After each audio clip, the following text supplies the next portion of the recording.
میں آپ سے بات کی تھی کچھ سائنس کے حوالے سے، کچھ نئے نئے تجربات مشاہدات انسانوں کو ہو رہے ہیں اور مذہب کو وہ ریلیٹ کر کے یا مذہب کے کو بطور چیلنج کے وہ پیش بھی کرتے ہیں، ہمارے معرض بحث بھی ہیں۔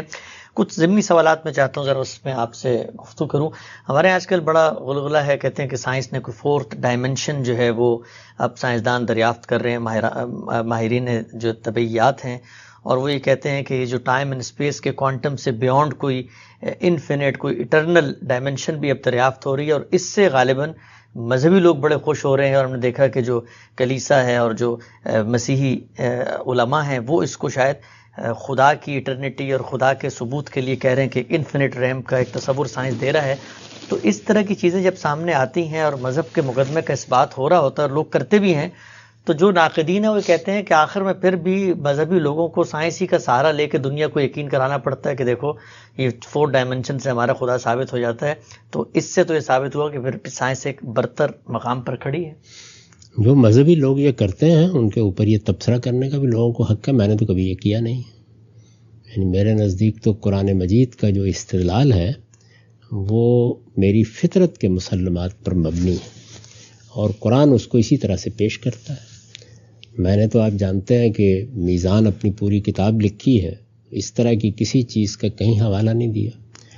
تمثیل کے لیے یعنی بات سمجھانے کے لیے کہیں کوئی مثال دے دی جائے وہ بالکل الگ ہے۔ اب ظاہر بات ہے کہ ہمارے گرد و پیش کی دنیا ہی سے مثالیں لینا ہوتی ہیں، تو پہلے ہم وہ مثالیں فطرت کے عمومی مشاہدات سے لیتے تھے، اب بعض مثالیں سائنس کی ایجادات سے بھی لے کے پیش کر دیتے ہیں۔ تو مثال کے طور پر سمجھانے کے لیے کسی سائنسی تجربے کا، کسی سائنسی حقیقت کا، کسی سائنسی ایجاد کا حوالہ دینا، یہ تو دنیا بھر میں ہوگا، تمام علوم میں ہوتا ہے، اس میں کوئی ایسی چیز نہیں۔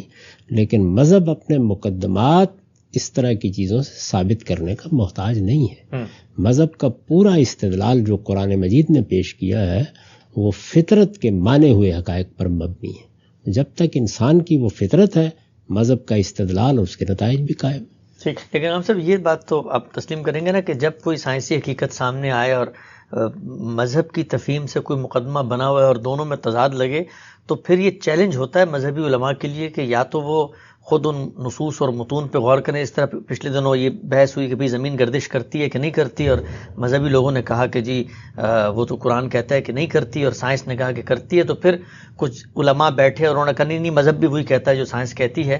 تو چیلنج تو باہر کیف ہے نا کہ سائنس جیسی ڈیولپمنٹ پیدا کرتی ہے تو مذہبی علماء کو باہر کیف اگر تضاد ہے تو یا تو اس تضاد کی کوئی قرآنی بنیاد واضح کرنی پڑے گی، نہیں تو کوئی تطبیق پیدا کرنی پڑے گی۔ نہیں، اصل میں دیکھیے ایک چیز ہے قرآن مجید، اس میں اور انسانی علم کے حاصلات میں اگر وہ علم بن جائے، یعنی ایک ہے نظریات وہ تو رہتے ہیں، تو اس میں تضاد ہو کیسے سکتا ہے؟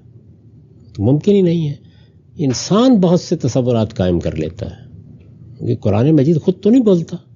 تو آپ نے قرآن مجید پڑھا، آپ نے پرانی یونانی علم کا مطالعہ کیا، آپ نے دنیا بھر کے اندر کے علوم فنون پڑھے، تو بہت سے آپ کے تصورات ہوتے ہیں جن کو ملا کے خود آپ نے اپنا ایک علم کلام بنایا ہوتا ہے، اس سے تضادات پیش آ جاتے ہیں۔ اچھا، تو یہ مذہب میں بھی کرتے رہنا چاہیے۔ آپ جانتے ہیں کہ میں نے جب مذہب پر لکھا ہے اور خاص طور پر اپنی کتاب میزان میں جب پورے مذہب کی تفسیر کی ہے تو خاص طور پر یہ جملہ لکھا ہے کہ اس میں فقہ، کلام، فلسفہ اور اس طرح کی چیزوں سے مذہب کو الگ کر کے پیش کیا گیا ہے۔ کیوں یہ ضروری ہے؟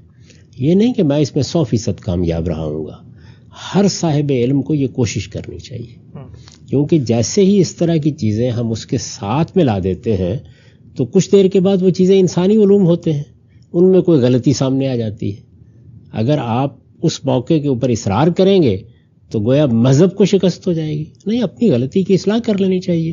اس لیے میرے نزدیک صحیح بات وہی ہے جو ابن تیمیہ نے کہی ہے کہ جیسے ہی اس طرح کی کوئی چیز سامنے آئے تو فوراً غور کرنا چاہیے کہ کوئی ہم غلط رائے تو نہیں قائم کر بیٹھے، اور انسان اپنی غلطیوں کا اعتراف کرتا رہے، صحیح باتوں کو قبول کرتا رہے، بار بار اللہ کی کتاب کی مراجعت کرتا رہے۔ سائنس کیسے ترقی کرتی ہے؟ یعنی جو پہلے سے چیزیں آپ مان رہے ہوتے ہیں ان کو چیلنج کرتے رہتے ہیں نا، تو اللہ کی کتاب میں بھی اپنے فہم کو چیلنج کرتے رہنا چاہیے۔ اگر آپ یہ کام کریں گے تو آپ کو کبھی یہ مشکل پیش نہیں آئے گی، مجھے تو کبھی پیش نہیں آئی، اور مجھے اس طرح کے اکتشافات سے کوئی بہت دلچسپی نہیں ہوتی۔ ایک عام طالب علم کے طریقے پر میں ان کو پڑھتا ہوں، مجھے جو یقین ہے قرآن مجید کے استدلال کی بنیاد پر اس میں ایک تنکے کے برابر نہ اضافہ ہوتا ہے نہ کمی ہوتی ہے. ٹھیک، لیکن آپ صاحب نتیجے کے اعتبار سے تو جو وہ میتھڈولوجی ہے وہ زیادہ کامیاب نظر آتی ہے کہ جب یہ جو ہمارے کچھ بعض مذہبی علماء سائنس کے فیکٹس کو قرآن سے ثابت کر دیتے ہیں تو ہم نے دیکھا ہے کہ ہزاروں لاکھوں لوگ جو ہیں جو نان مسلمز ہیں وہ بھی مذہب کی طرف متوجہ ہوتے ہیں اور وہ کہتے ہیں کہ جو آج سائنس جس نتیجے پہ پہنچی ہے آج سے 1400 سال پہلے ایک کتاب پہنچ چکی تھی تو وہ اسلام میں داخل ہو جاتے ہیں. تو یہ جو دوسری میتھڈولوجی ہے کہ سائنس اور قرآن کے اندر آپ کوئی تطبیق پیدا کریں تو اس سے بظاہر خارج میں تو دین کو بہت فائدہ ہو رہا ہے. دیکھیے بات یہ ہے کہ خارج میں دین کو کیا فائدہ ہو رہا ہے کیا نقصان ہو رہا ہے یہ میرے نزدیک صحیح سوچنے کا طریقہ نہیں ہے. سوچنے کا صحیح طریقہ یہ ہے کہ اللہ کی کتاب کو ہم نے کیا فی الواقع ٹھیک سمجھ لیا ہے, یہ عمل جاری رہنا چاہیے. تو ایسا ہو سکتا ہے کہ ہمارے سامنے ایک حقیقت آئے اور ہم نے اس سے پہلے ایک غلط تصور قائم کیا ہوا ہو, ہم اس پہ نظر ثانی کر لیں گے, اس کو دیکھ لیں گے دوبارہ. قرآن مجید کوئی سائنس کی کتاب نہیں ہے, نہ وہ لوگوں کو سائنس پڑھانے کے لیے نازل کیا گیا ہے. وہ فطرت کے سادہ استدلال پر اپنا مقدمہ پیش کرتا ہے. انسان کو جو علم دیا گیا ہے اسی سے وہ ہمیشہ دلیل لاتا ہے اور اس کی بنیاد پر اپنی پوری کی پوری دعوت آپ کے سامنے رکھ دیتا ہے. یہ اس نے کام کر دیا.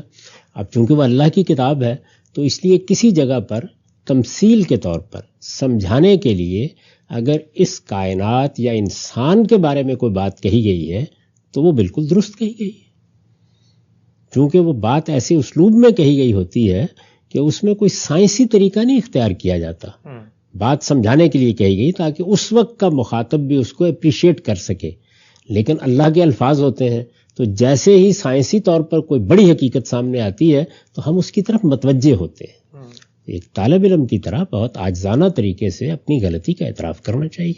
یہ ہمارے فہم کی غلطیاں جن میں اس طرح کی چیزیں پیدا ہوتی رہتی ہیں. پہلے ہم کوئی قصہ کوئی کہانی اسے قرآن بنا کے پیش کر رہے ہوتے ہیں. اسرائیلی قصے ہوں گے اور ہم کہیں گے اللہ نے فرمایا ہے. اسی طریقے سے شاعرانہ قسم کی باتیں ہوں گی, صوفیہ کے تخیلات ہوں گے, ہم کہیں گے اللہ نے فرمایا ہے. یعنی یہ ہمارا پہلے کا رویہ ہے جس کی غلطی ہے. اگر آپ نے پہلے مرحلے میں یہ چیز سمجھ لی ہے کہ آپ کو اللہ کی کتاب کے قریب رہ کر سمجھنا ہے جو کچھ بیان کرنا ہے, تو اس میں کوئی شبہ نہیں ہے کہ نیا آنے والا علم بعض اوقات آپ کے فہم کی تصحیح کرتا ہے. لیکن پھر وہ الفاظ ہوتے ہیں جو بول رہے ہوتے ہیں کہ تم نے اس سے پہلے اپنا کوئی تصور, کوئی اپنی روایت, کوئی اپنا قصہ, کوئی اپنا خام خواہ کا تعصب میرے ساتھ وابستہ کر دیا تھا. اس طرح کی تنبیہ دنیا کے ہر علم میں ہوتی رہتی ہے. تو میرے خیال میں اس کی کوشش نہیں کرنی چاہیے. میں نے کبھی نہیں کی, میں اس کو پسند بھی نہیں کرتا. قرآن مجید کو اس کی بالکل پیور صورت میں پیش کرنے کے لیے ہمیشہ استدلال کرنا چاہیے. اور قرآن اپنے استدلال کے لیے خود مکتفی ہے. یعنی اس کو کوئی استدلال مستعار لینے کی ضرورت نہیں ہے. وہ خدا کو منواتا ہے, وہ آخرت کو منواتا ہے. اس کے لیے انسان کی فطرت کے مسلمات سے استدلال کرتا ہے. یعنی وہی حاصلات جو آپ کے باطن کے حاصلات ہیں انہی سے استنباط کر کے وہ حقائق کو بیان کر دیتا ہے. اور اس کو اتنی سادہ بساط پر بیان کرتا ہے, ہر پیچیدگی سے, ہر کج پیچ سے بالکل بالا کر کے, کہ اس کو کسی تغیر سے کوئی تبدیلی آئی نہیں سکتی اس کے اندر. یہ اصل میں جزوی چیزیں ہوتی ہیں جو بعض موقعوں پر ہم نے کسی روایت, کسی قصے, اپنے زمانے کے علم کی بنیاد پر فرض کر لی ہوتی ہیں. تو وہ ہم خیال کرتے ہیں کہ اچھے چیلنج ہو گئی یہ چیز. اپنے فہم کی تصحیح کرنی چاہیے.